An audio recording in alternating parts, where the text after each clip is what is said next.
Let's go. All right, Shalom. Shalom. I'm his brother Kasha Kwala. Yalla.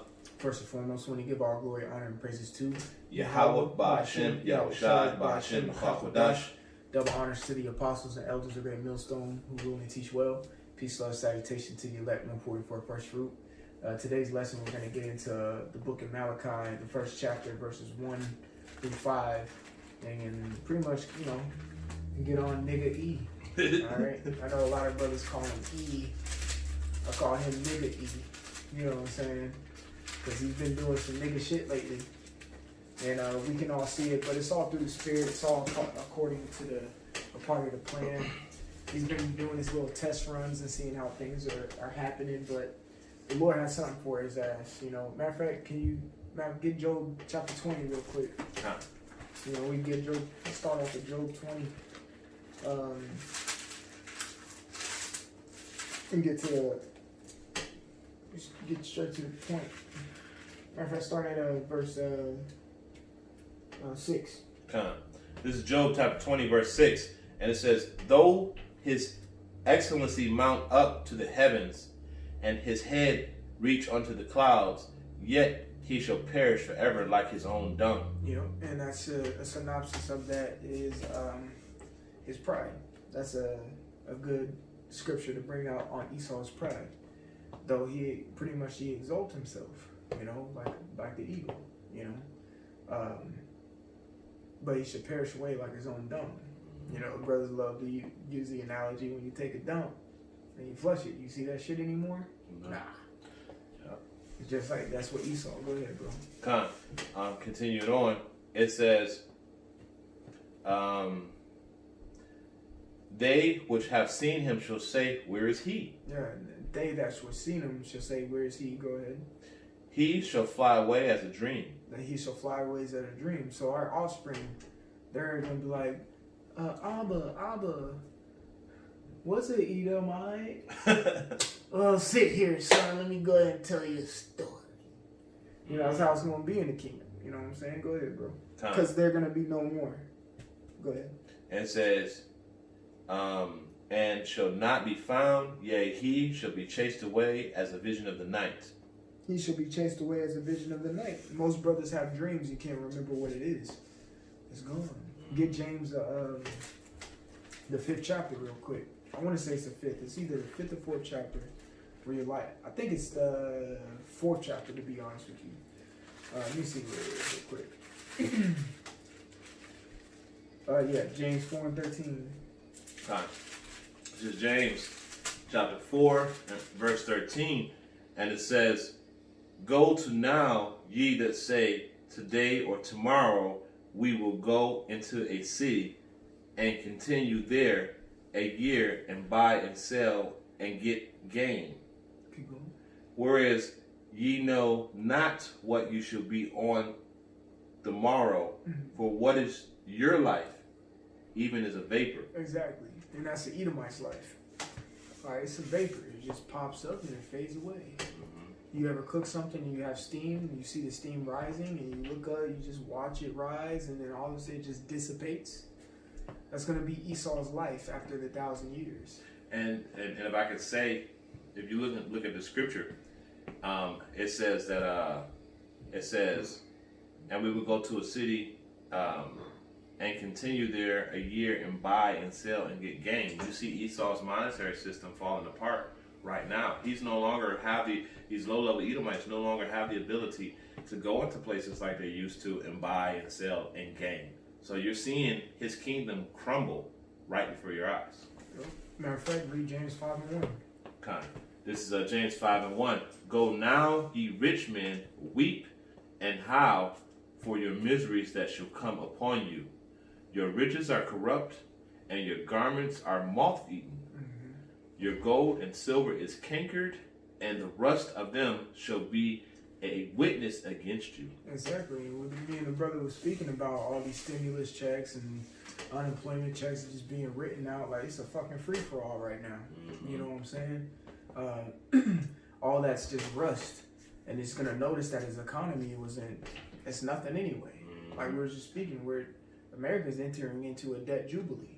It's just giving money out to have people pay debts. You know what I'm saying? It's like free money.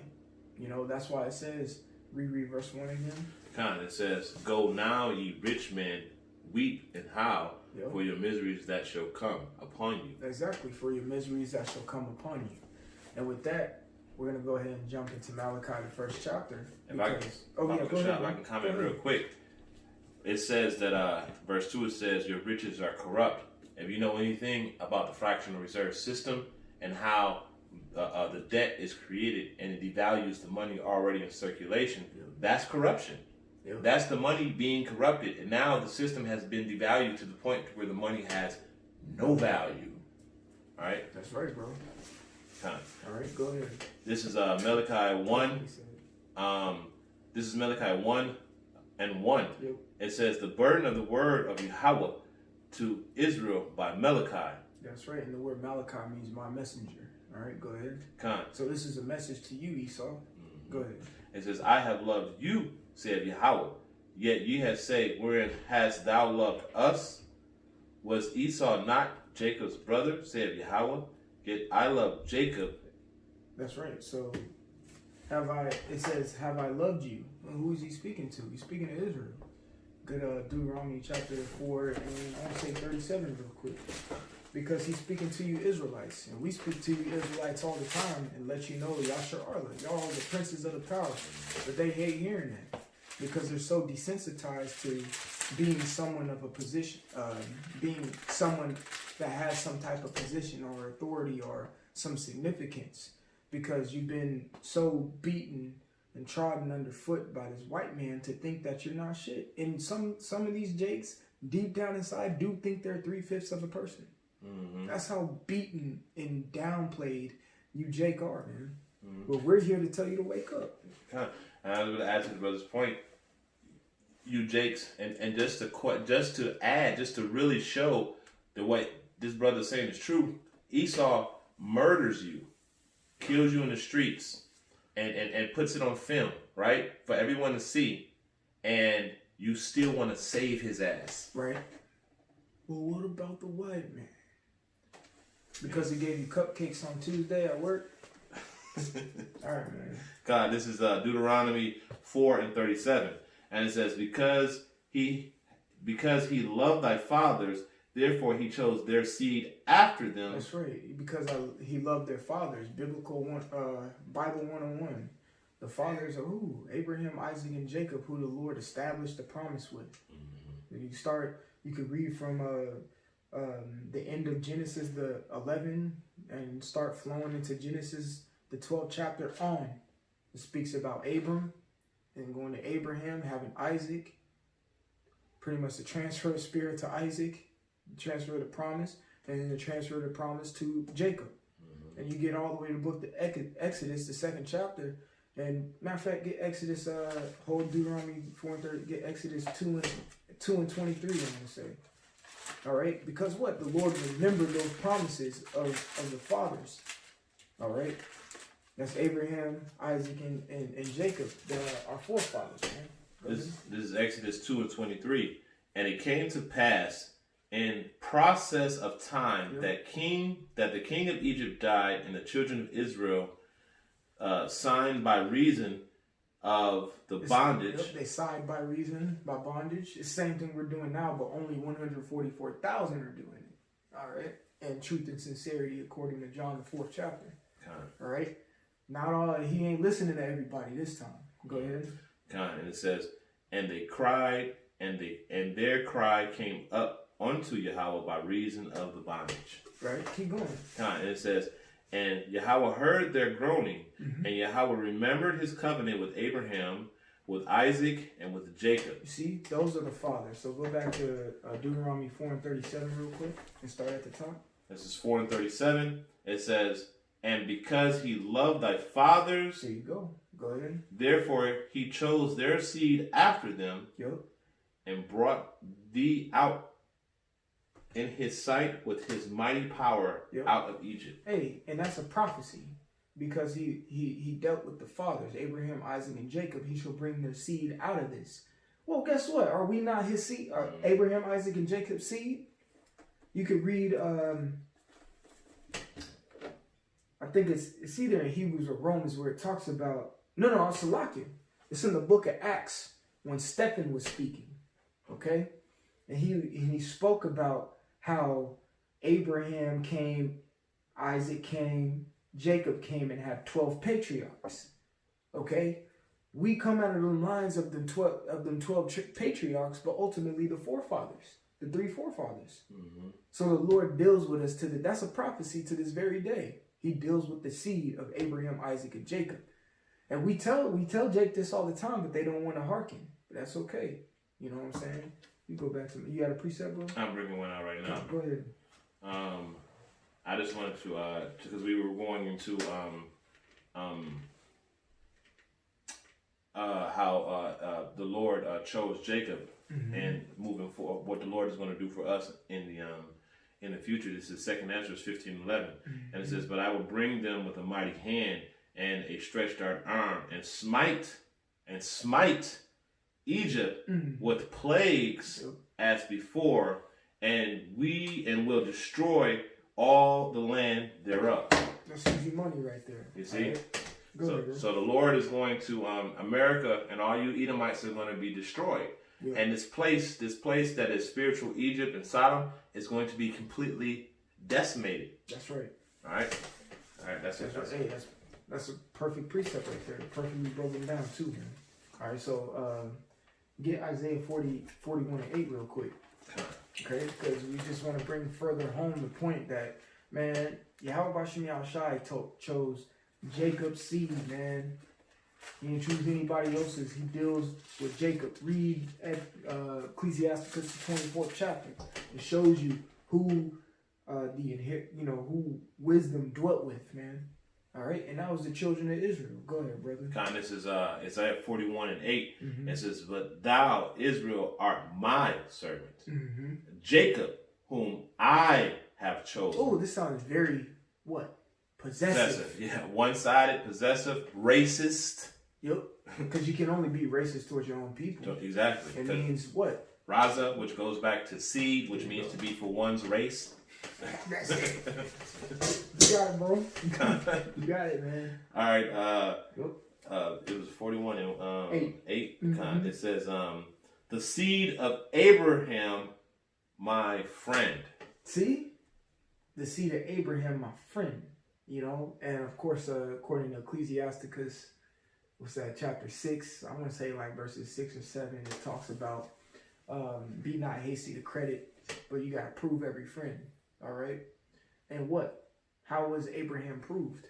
Well, the Lord asked Abraham to sacrifice Isaac. That's exactly the count I was thinking of. And Abraham was like, "Hey." When Isaac asked Abraham where was the lamb, Isaac said, "Hey, the Lord will provide."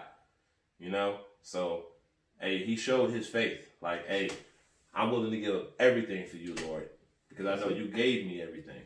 And that's a friend. See what I'm saying? He was willing to give his only son, his only begotten son. That's how you know Isaac is Yahushua in the spirit.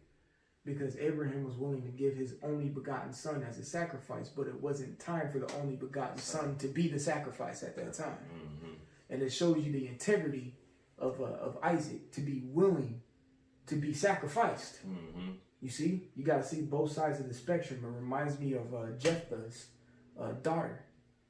She said, "Oh, well, if you made a vow to the Lord, well, that vow has to stand. I'll be the burnt sacrifice." That showed her integrity. And some of you Jake men out there don't even have integrity of a little girl in the scripts. Mm-hmm. Wake up. You see what I'm saying? Wake up. That window of repentance is closing ever so fast, man. Yep. As every day goes by, the window's getting smaller and smaller, That's right. And I don't know, and I don't know if you brothers have noticed or you people watching have noticed, the men of the Lord that have been pushing out this message have been turned up to a whole nother level during these times that we're in right now. That's right. Why is that? Because the spirit, you know how when you're running a marathon and you get to the end of the race and the coach say, "Hey, burn it out, give it all you got." Them last couple paces, right when you about to see the finish line, that's when you give it all your might, all your strength. That's what you're seeing right now. You're seeing the brothers turn up because we're at the end of this thing. That's right. All right. We can go back to Malachi. Start at read verse 2 and flow into 3. Kind of. 1 second, I done lost it. No worries, brother.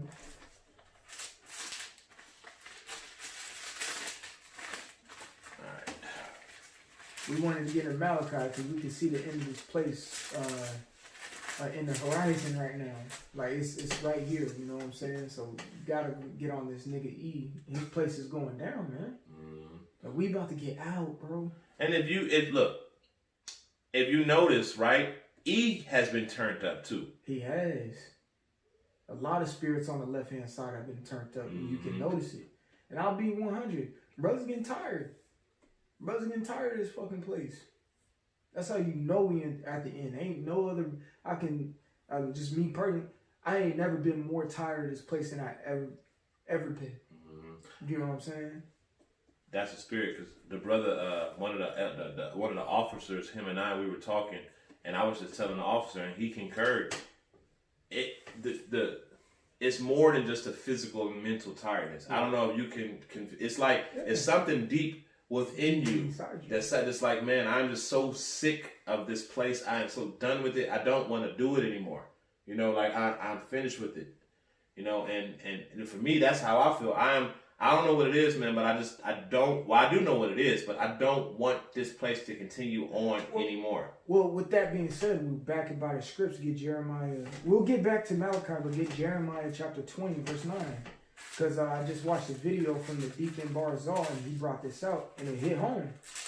All right? 20 and 29? No, 20, Jeremiah 20, verse 9. 20 verse 9. It says, and then I said, I will not make mention of him, nor speak anymore in his name. Tired. Jeremiah was tired. He's going through stuff. He's like, bro, I'm not preaching Yahweh Shem Yahweh right now. I'm done. All right, and that's how a lot of us bros feel right now. We just like, man, bro, you know, I'm tired. Can you just bring it to an end? But go ahead.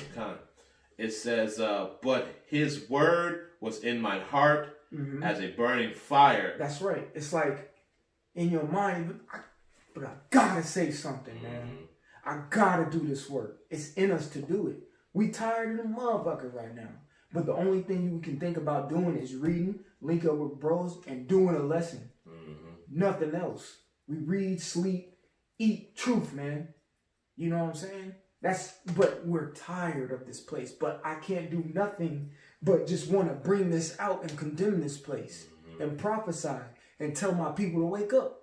So keep going, bro. He said, "It's fire within my bones." Go ahead. And it says, but his word was in my heart and burning fire shut up in my bones, and I was weary with forbearing, and I could not stay. You could not stay, right? All right. So what? The scripts say in 2nd Ezra's the 14th chapter, I want to say around like the 30 some odd verse, it talks about how he drank that cup that looked like fire, and in his breast gained understanding, and his memory strengthened, and he could do nothing but just speak it out. I can't do nothing but just say something. You get this truth and this wisdom, it's hard to just hold back. You're just gonna vomit it up that way. It's like when you throw up. You try to hold it back, but that motherfucker gotta come out. Yep. It's the same thing. We're tired. Like the brother just mentioned, I used to run track in high school. I used to run a 400, man. They call that the man's race. It's a full sprint, a whole lap. You run. Get to that last 100. You know what I'm saying? Man, fuck it. I'm tired. My legs are through. A lot of lactic acid done built up. Man, I'm about to pick these knees up and run these arms, elbows. I'm going to give it everything. I don't care if I'm tired, because I'm trying to make it to that finish line. It's the same thing with the scripts. We tired as hell of this place. It's funny. But I ain't going to stop. It's funny you say that, because he said he used to run a 400. I used to run a 1200. Yeah, man. What's that, the mile? That's the mile. Yep. And that last lap, Man. you know, it was an endurance race. The 1200 was an endurance race. It wasn't a speed race. So you had to pace yourself. And during that last lap, that's when you had to burn out. You had to turn it on. You had to turn it on, you know, and it's difficult. It's hard because you don't want to do it. You're tired, you know, but you gotta, like the brother said, we gotta do it. It has to come out. And you know that, and it called all Yehovah Shemi Shai. He puts the spirit on this Akim to think and be like that, because the Lord can easily take the spirit away from you, and you just become extremely lax. I've seen it with my own two eyes. See men who've been laboring this thing for years, and then just stop. No lessons, no videos, nothing. And just stop. The spirit was taken away from them. They let their tiredness overcome them. Man, fuck being tired, man. Yeah, we, you know, whatever, but I'm still gonna do this. Who am I? And even so, who am I to say I'm tired? And you got men who I'm following who've been in this 30, almost 40, 35, 30, 25, 20 years, 10 years, 15 years. I'm sitting here saying I'm tired. And they going and hard. And they still going hard. Still, and it's like, man, you be marveling like, how? You marvel and then look at them like, you know what? Look, let me get on my game. Let me get on my game. You see? But let's get back on top and go back to Malachi 1 and 2. And it says, this is Malachi 1 and 2. It says, I have loved you, said Yahweh. Yet ye say, wherein hast thou loved us? Was not Esau Jacob's brother, said Yahweh, yet I loved Jacob. That's right. That's Genesis 25 and 26. Keep going, bro. And it says, and I hated Esau and laid his mountains and his heritage waste for the dragons of the wilderness. Whereas Edom said, we are impoverished, but we will return and build the desolate places. That's and they did that. So, you see, keep going, brother. And it says, thus said Yahweh of hosts, they shall build, but I will throw down, and they shall call them the border of wickedness, and the people against whom Yahweh had indignation forever. That's right. So it says what? He's going to make it a wilderness. You see, you get Ezekiel, let's say it's like 35.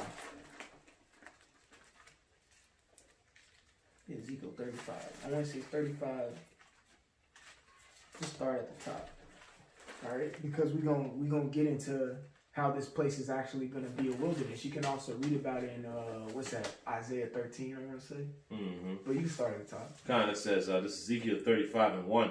It says, moreover, the word of Yahweh came unto me, saying, Son of man, set thy face against Mount Seir. That's right. Mount Seir is what? Edom. It's Esau. It's Esau. All right. Seir, I think Seir in the Hebrew is Shayar, if I'm not mistaken. I may be mistaken, but it means hair. All right. Go ahead. That's Esau, funny. It's Esau came out red and hairy. Yeah. All right. Go ahead. And it says, and say unto it, thus said Yahweh power, behold, O Mount Seir, I am against thee, and I will stretch out my hand against thee, and I will make thee most desolate. I'll make thee most desolate. Desolate means like gone, demolished, done away with. Go ahead. And it says, I will lay thy cities waste, and thou shalt be desolate, and thou shalt know that I am Yahweh power, because thou hast had a perpetual hatred, and hast shed the blood of the children of Israel. That goes back to Obadiah. Go ahead. By the force of the sword in the time of their calamity, in the time that their iniquity had came to an end. That's right. You kept it going. You forward the affliction. That's it. Scripture say that. You know, you damn devils don't know when is enough, man. You can't look back at your history and see that y'all done shed enough blood. You know, but you continue your hatred. You know, we was watching a video where earlier today a brother posted in chat. There was a video where there was them Edomite talking about we hunting niggers, and the caption said, "I hope y'all niggers are protecting y'all families because we coming for you." Roughly paraphrasing what it said. Why? What is Jake doing to you? You already got Jake in subjugation. You're already oppressing him in every way, but yet you still want to kill him. Why? Because you want your birthright back, man. That you gave away. You sold it. Esau been crying tears like a little baby all the way since Genesis, and it's still going on to this very day. He's pouting. Mm-hmm. And you blaming Jacob for your own, for what you did. Jacob said, hey, you hungry? Hey, look, I give you some food. Hey, just give me your birthright. And you said, okay, bet. What is my birthright gonna do for me? Going into what Genesis 25, where he was talking about. What is my birthright gonna do for me, right? If I'm gonna starve. And then it goes right after it says, and then Esau despised his birthright. Right. He hated his birthright. What was his birthright? It was the kingdom of heaven. That was your birthright, and you despised it, right? Then moving forward later on, you're a grown man. Now you say, oh, okay, you forgot all about the fact that you done sold your birthright. Right? You grown man now. You go in, you say, hey, I'm about to get my birthright. Hey, go get me some of that venison, Esau, that you make. And then, yeah, I'm about to get my blessing from my pops.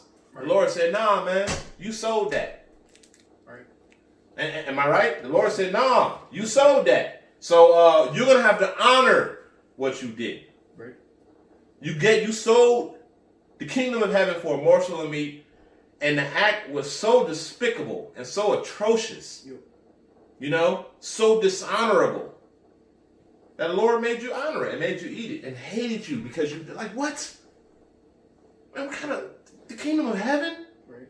It's as simple as you reap what you sow. Mm-hmm. Esau reaped disrespect. Well, guess what you're going to get back? Disrespect. That's simple. Keep going, brother. And it says, because thou hast had a perpetual hatred and hast shed the blood of the children of Israel by force of the sword in the time of their calamity, in the time that their iniquity had an end. Therefore, as I live, saith Yahweh power, I will prepare unto thee blood, and blood shall pursue thee. Yep. Sith thou hast not hated blood. Blood shall pursue thee. That goes back to Cain. Mm-hmm. All right, he's had that mark all the way since Cain, so it's going to continue to pursue him all the way into the kingdom, all the way until his 1,000 years are up, until he's fully done. It's going to continually to pursue him. Keep going, brother. And it says, since thou hast not hated blood, even blood shall pursue thee. That's right. Keep going. Finish that verse 9. I'm going to say. It says, thus I will make Mount Seir most desolate, and cut off from him that passeth out, and him that returneth. That's right. I mean, this place is going to be burnt from end to end. There's no more going to be a place for Esau. That's right. And it says, and I will fill his mountains with his slain men, and in thy hills and in thy valleys and in all the rivers shall they fall that are slain with the sword. And I will make thee perpetual desolation. That's right. Wait. Slack it. I just want to bring out this one point. You know how you had a perpetual hatred? You got at verse 5, you got a perpetual hatred against the children of Israel. Well, the Lord said He gonna give you perpetual destruction. That's right. You want to continuously shed the blood and have an everlasting hatred for something that you did, and shed the blood of the children of Israel perpetually? Well, the Lord will give you a perpetual destruction. That's right. Right? And it says, I will make thee perpetual desolations, and thy cities shall not return, and ye shall know that I am Yahweh. That goes into where it says in Malachi 1 and 4, where it says, whereas Edom saith, we are impoverished, but will return and build the desolate places. According to Ezekiel 35, you're not going to rebuild those desolate places after the missiles hit. Mm-hmm. You see? Because read the end of verse 9 again. It says, and ye shall know, I'll read the whole verse 9. It says, and I will make thee perpetual desolations, and thy cities shall not return. See? But Esau clearly thinks that he's going to rebuild the desolate or impoverished places. That's not the case, man. All right? Because the Lord hates your ass. Like we read. Get Romans 9 and 13. Classic script. And then we'll go right back to Malachi. Finish off Malachi. All right? The Lord hates the so-called self-proclaimed white man, which is the biblical Edomites, and that's straight truth. The Lord hates. Yes, you Bible thumpers. The Lord hates. If you so-called read the Bible every day, you should see that the Lord hates. If you read the Bible every day and understand there's other parts to the Bible like the Apocrypha, you can read the Lord's favorites. His favorite dove, his favorite flower, his favorite people, his favorite land, all of it. You get to know the Lord. He has his favorites, he has his hates, he has his loves, and he has a name. What, I can have a name but the Heavenly Father can't? Alright, I can have a favorite but the Heavenly Father can't? Okay. I can hate somebody but the Heavenly Father can't? Alright. But wasn't we created in his image? Okay. And in his likeness meaning his characteristics. His characteristics, kind of. His personality, things of that nature. Okay. Alright, so go ahead and read the classic Romans 9:13. Kind. It's Romans 9:13, and it reads, "As it is written, Jacob have I loved, but Esau have I hated." Straight to the point. Go back to Malachi 1 and read verse 4 again. Kind. Malachi 1:4, it says, "Whereas Edom saith, we are impoverished." Hold up. It says, Edom said we are impoverished. I can't stand Esau, man. So impoverished, isn't it? Bro, look at the estate Jake is in right now. Do you think you're impoverished? There was a point where he was, but he came and stole everything. In Jeremiah 51 real quick. Hold Malachi. Hold on, we're going to get right back to it. We're going to read through Jeremiah 51 real quick. Alright, this is Jeremiah 51. Get verse,